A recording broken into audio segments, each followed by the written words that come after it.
사랑하는 여러분, 인간의 몸을 입고 땅에 오신 예수님께서 그리스도께서 곧 구원자로서 공생애를 사신 기간은 불과 3년에 불과합니다. 정말 지극히 짧은 기간이 아닙니까? 또한 주님께서 평생 팔레스타인 땅을 벗어나신 적이 없습니다. 주님의 사역엔 오직 팔레스타인 지역에 구원되어 있었습니다. 여러분, 팔레스타인 하면은 큰 것 같지만은 경상남도를 합친 거에 불과합니다. 말하자면 주님의 활동 범위는 대단히 좁았습니다. 그렇다고 해서 주님께서 이 땅에 계시는 동안 많은 신자들 만들어 놓으신 것도 아닙니다. 주님께서 가시는 곳마다 수많은 인파가 들길기는 했지만 그러나 그들은 단지 주님께서 행하시는 표적과 기사에 한호하며 감격하던 자들에 불과합니다. 그들은 한결같이 자신의 욕망을 성취하고자 주님의 능력을 이용하려고만 했지 주님을 진정으로 구원자로 믿지는 않았습니다. 여러분, 사도행전 1장 15절의 말씀에 보면 모인 무리의 수가 한 120명이나 되더라. 말씀을 보면 주님께서 이 세상을 떠나신 직후 주님을 정말로 구원자로 믿어 예루살렘에 모인 기도자 수가 불과 120명에 불과하지 않았다는 것입니다. 여러분, 또 고린도전서 15장 6절에 보면 그 후에 500여 형제에게 일시에 보이셨으나 이 말씀과 같이 부활하신 주님을 직접 뵙고 그분의 증인이 된 자들의 수는 약 500명이라고 밝히고 있습니다. 그러니까 여러분, 500명이 그들이 주님께서 승천하시기 전까지 이스라엘 전역에 퍼져 있던 모든 그리스의 숫자에 불과한 것입니다. 이거 역시 여러분 생각해보면 대단한 숫자는 아닙니다. 그런데 주님께서 이 세상을 떠나신 승천하신 뒤 주님의 제자들은 어떠했습니까? 그들은 최소한 20년, 30년 이상 이 땅에서 사역하지 않았습니까? 그들은 30년, 20년, 40년, 아니 여러분 요한복음을 쓴 사도 요한은 50년 이상 사역하지 않았습니까? 그리고 그들의 활동 범위는 팔레스타인을 넘어 온 사방으로 확장되지 않았습니까? 그 오랜 기간 동안 그 넓은 지역에서 그들로 인해 그리스도인이 된 자가 얼마나 많았는지 헤아리기조차 불가능할 정도입니다. 이처럼 제자들이 행한 일의 크기와 결과는 모든 면에서 육신을 입고 이 땅에 오셨던 예수님을 압도하고 있습니다. 이것이 오늘 본문을 이렇게 시작하는 이유인 것입니다. 여러분, 12절의 말씀을 다 같이 읽습니다. 시작. 내가 진실로 너희에게 이르노니 나를 믿는 자는 나의 하는 일을 저도 할 것이요 또한 이보다 큰 것도 하리니 이는 내가 아버지께로 가느니라. 주님께서는 당신이 아버지께로 이제 돌아가신 후에 이 땅에 남아있을 제자들이 당신께서 행하신 것보다 더 큰 일을 행할 것이라고 이렇게 분명하게 예언하셨습니다. 여러분, 적어도 외관상으로 볼 때 주님께서 이 땅에서 행하신 것보다 제자들이 훨씬 큰 업적을 남긴 것은 사실입니다. 여러분, 그것은 제자 자신들의 노력이나 의지 그리고 능력만으로 가능한 일이었을까요? 아닙니다. 그래서 주님께서 나의 하는 일을 저도 할 것이요 또한 이보다 큰 것도 할 것이라는 말씀 앞에 무슨 말씀이 있죠? 나를 믿는 자라는 조건을 붙이신 것입니다. 주님을 믿는 자가 주님께서 행하신 일, 그보다 더 큰 일도 행할 수 있다는 거예요. 바꿔 말하면 주님을 믿지 않는 자는 결코 절대로 흉내조차도 낼 수 없다는 말씀입니다. 그러나 누구든지 주님을 믿기만 하면 주님께서 이 땅에서 행하신 것과 똑같은 일, 그보다 더 큰 일을 행할 수 있다라고 말씀하십니다. 이것이 어떻게 가능할까요? 그것도 우리가 주님을 믿을 때 이제는 육신이 아닌 영으로 우리와 함께 계시는 주님께서 우리를 통해 친히 일하시는 까닭이라는 것입니다. 제자들은 분명 주님께서 3년 동안 이 땅에서 행하신 것보다 더 큰 일을 행했습니다. 그러나 실은 그들을 통하여 영이신 주님께서 일하신 것이지 그들 스스로가 한 것은 아닙니다. 이것을 여러분 놓치면 안 돼요. 이단이 왜 생기는 줄 아십니까? 하나님께서 그를 통해서 많은 역사를 하면 순간 교만해집니다. 내가 이런 사람이구나. 그래서 예수 잘 믿다가 너무나 자기의 교만해져가지고 어떻게 합니까? 자기를 신적으로 많은 사람으로 그래서 이단이 되는 거 아닙니까? 정말 우리를 통해서 많은 하나님의 역사가 나타나면 더 겸손하게 주님 앞에 무릎을 꿇어야 되는데 그렇지 못하면 어리석은 죄를 범할 수밖에 없다라는 것입니다. 사랑하는 여러분, 우리가 아무리 작고 보잘것 없는 존재라 할지라도 우리가 주님을 믿을 때 성경에 나타나는 주님의 행적보다 더 큰 일을 왜 주님의 영이 우리와 함께 하시기 때문에 영이신 주님께서 친히 우리를 통해 일하시기 때문에 하나님께서 우리를 통해서 하나님의 역사를 나타나게 해 주신다는 것을 믿으시기 바랍니다. 오늘 본문은 주님께서 통하여 이렇게 말씀하고 계십니다. 13절에 보시면 너희가 내 이름으로 무엇이든지 구하면 내가 시행하리니 이는 아버지로 하여금 아들을 인하여 영광을 얻게 하시려 함이니라.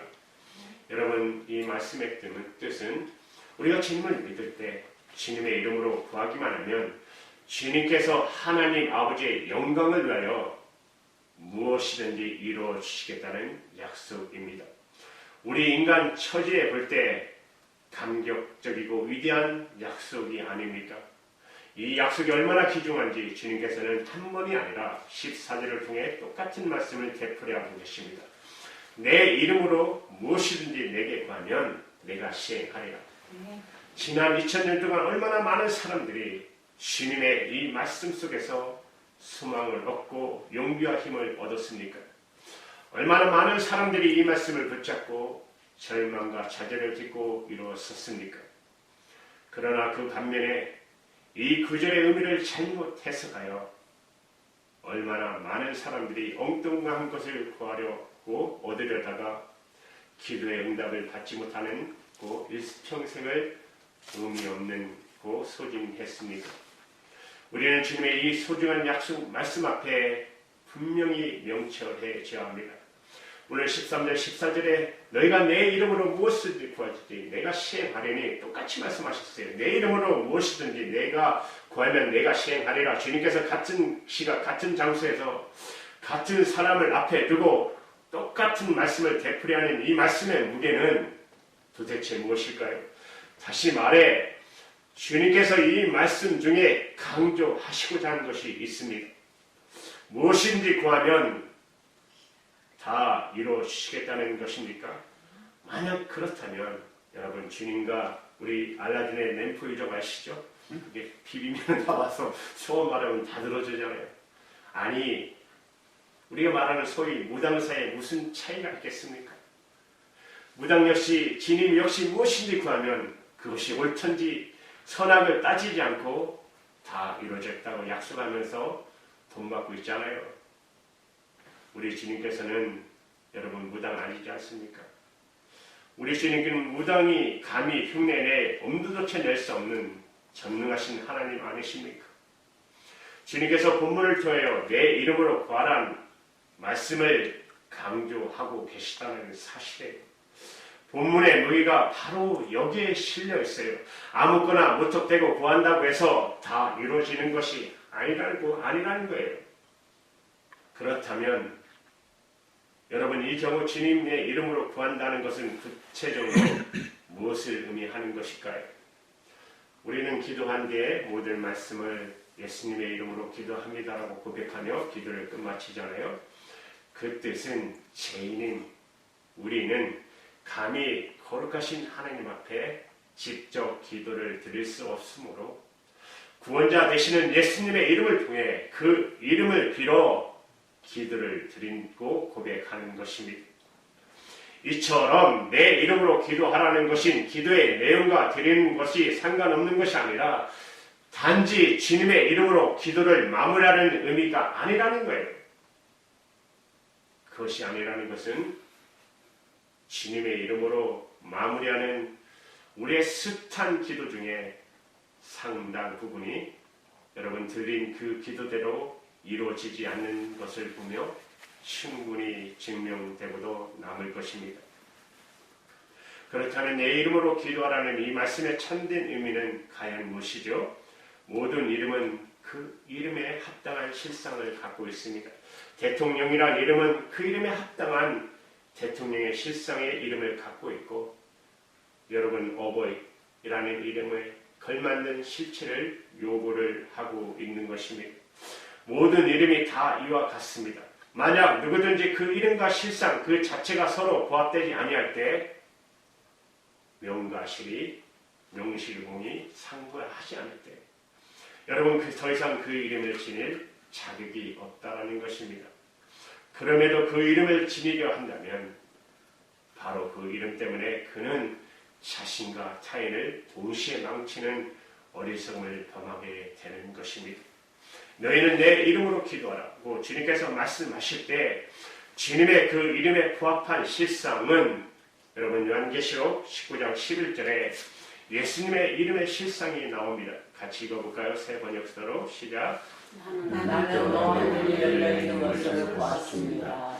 그의 이름을 있었는데 신실하신 분, 참되신 분이라는 이름을 가지신 분이 그에게 바로 계셨습니다. 그분은 의로 심판하시고 싸우시는 분입니다. 신실하신 분, 참되신 이름을 가진 분, 주님께서는 주님이란 이름으로 불리시는 분으로서 그분의 실상은 신실하고 참되신 삶으로 일관된 삶을 사신다는 분이에요. 주님께서는 명과 실이 일치하는 분이라는 것이에요. 따라서 그분 자체가 곧 신실과 참되심의 실체였던 것입니다. 여러분, 신실이란 바른 믿음과 그에 따른 바른 실천을 말하는 것입니다. 여러분, 참됨이란 아시잖아요. 거짓 없는 삶을 말하는 것입니다. 따라서 신실하신 분, 참되신 분, 이름을 가시는 주님께서 내 이름으로 기도를 하라고 하신 그 말씀의 의미를 우리는 이제 바로 알 수 있지 않습니까? 신실하고 참되신 분의 이름으로 어떻게 악하고 거짓된 것을 구할 수 있겠습니까? 신실하고 참되신 분의 이름으로 어떻게 추잡한 내 욕망, 내 것을 구할 수 있겠습니까? 그렇습니다. 신실하고 참되신 분의 이름으로 오직 신실하고 참된 것만을 구할 수 있을 뿐입니다. 우리가 주님께 무엇인지 구할 수 있으나 그 궁극적인 목적은 모두 신실하고 참된 삶을 이어야 하는 것입니다. 우리가 건강을 구하든 돈을 구하든 성공을 구하거든 다 이 세상에서 사람과 더불어 사람 속에 신실하고 참된 삶을 영위함을 위해서 구해야 한다는 것입니다. 내 힘으로 무엇이든지 내게 구하면 내가 시행하리라. 이제 우리는 이 말씀의 의미를 바르게 해석할 수 있지 않습니까? 무슨 뜻입니까? 신실하고 참된 삶을 위하여 무엇이든지 내게 구하면 이루어주리라는 거예요. 왜 그렇습니까? 신실하고 참된 삶을 궁극적으로 목적으로 삼고 기도하는 자에게는 많은 것은 주면 줄수록 그는 더욱더 신실하게 참되게 더 많은 사람들을 위하여 도와주고 복음도 전하고 사랑으로 살아갈 수 있기 때문입니다. 그래서 주님께서 본문책에서 나를 믿는 자는 나의 하는 일을 저도 할 것이요 또한 이보다 더 큰 것도 하리라는 말씀을 하고 계시는 거예요. 여기 믿는다는 피스토라는 헬라어의 뜻은 신실하다는 뜻입니다. 그러니까 주님을 믿는 자는 그 삶이 신실한 삶이라는 삶을 사는 사람이라는 거예요. 신실한 자가 주님께서 행하신 일을 그보다 더 큰 일을 행할 수 있으면 신실하고 참되신 주님께서 바로 그 신실한 사람을 통하여 당신의 신실하고 참되신 일을 친히 행하신다는 것입니다. 여러분 마태복음 21장 22절에 보시면 너희가 기도할 때 무엇이든지 믿고 구하는 것은 다 받으리라 하시리라. 여러분, 이 말씀도 똑같은 의미를 갖고 있습니다. 우리가 먼저 신실하고서 구하는 것을 주님께 이루어주지 않을 이유가 없다라는 것이에요. 여러분, 인간, 저와 여러분의 참된 행복이 어디 있을까요? 신실하고 참된 삶 속에 있는 것입니다. 신실하고 참되신 우리 주님의 도구, 진리의 도구가 되는 삶 속에 있다라는 것이에요. 여러분, 그 삶만이 영원한 것입니다. 그렇게 주님께서는 오늘 본문을 말씀을 통하여 우리에게 신실하고 참된 삶을 위해 기도하라고 말씀하고 계시는 것입니다. 여러분은 지금 무엇을 위해 기도하고 있습니까? 여러분의 기도는 지금 응답되고 있습니까? 여러분이 밤낮으로 기도하고 있음에도 아무런 응답이 없다면 그것은 혹 여러분의 기도가 신실과 참된과는 무관한 기도가 아니기 때문에 아닐까요? 만약 그렇다면 여러분을 사랑하시는 주님께서 그런 기도에 응답해 주실 턱이 없습니다. 그런 기도가 응답된다면 여러분, 우리의 삶은 진리와 더욱더 멀어지고 거짓과 더 가까워질 터인데 주님께서 어찌 여러분을 망치는 그 기도에 응답해 주실 리가 있겠습니까? 사랑하는 여러분, 눈을 들어 전후 좌우를 둘러보십시오. 지금 이 세상은 중대한 기로에 서 있습니다. 하나님을 떠날 것인가? 아니면 하나님께 회개하며 돌아올 것인가? 라는 전환점에 있습니다. 세상은 그 어느 때보다 신실하고 참된 사람을 요구하고 있습니다. 바로 그리스도인 된 우리 한 사람 한 사람이 그와 같은 사람이 될 수 있도록 기도하시기 바랍니다. 우리를 통하여 신실하고 참되신 주님께서 세상을 다시 신실하고 참되게 바로 세울 수 있도록 우리는 주님의 이름으로 기도하는 자들이 되어야 할 것입니다. 노버트 네드포드가 제작한 감독한 영화 중에 퀴즈쇼라는 영화가 있습니다. 1950년대 미국에 있었던 실화로서 당시 돈으로 10만 달러, 지금으로 하면 수백만 달러가 걸린 퀴즈쇼를 놓고 방송국과 속분석 그리고 출연자 사이에 벌어지는 거짓을 주제로 한 영화입니다.